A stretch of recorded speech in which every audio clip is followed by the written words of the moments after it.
Okay. So a couple of riders have said that they've got problems with their toes turning out. So toes turning out goes with knees turning out, goes with the back part of the thigh tending to roll underneath, and when the rider's thigh is on the saddle, it is that part of the thigh, the back part of the thigh, that ends up against the saddle. So what I'm hoping to do is show you here. Can we just kind of arrange it so that your thigh does that more and comes more underneath? Sorry about that. You all right? Yeah. So then we've got knee turning out and toe turning out. And, you know, often riders will then push into the heel, and you'll often have the toe turning out even more than that. So it's really important that the horse is just looking at me like, what is this? This is a bit far too weird.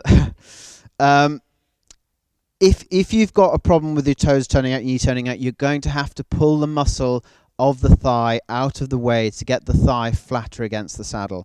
You know, you can't get toes pointing forwards if knees are pointing out. I mean, you know, there's very little kind of wiggle room from where your knee is pointing, and you know, I've seen people do that to try and get their leg on as well. So you know, one of the exercises that we do, and you know, I do with riders, is to put the flat of the hand underneath the thigh here and just pull the thigh out of the way. So do you mind if I do that?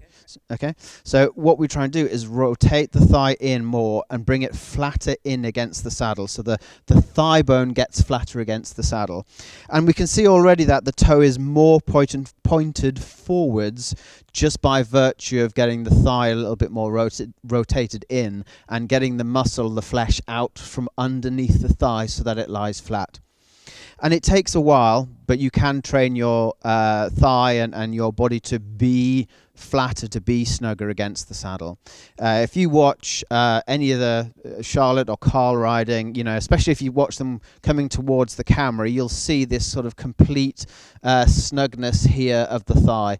And being snug with the thigh doesn't mean you're gripping in or gripping up, for instance. To grip up with the knee, you're literally going to have to shorten the muscle in the front of the thigh and bring the knee up and in.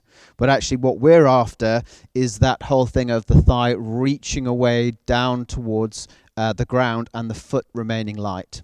You know, pushing into the stirrup is the opposite of sitting deep. You know, you push down, something's going to go up. It's just physics.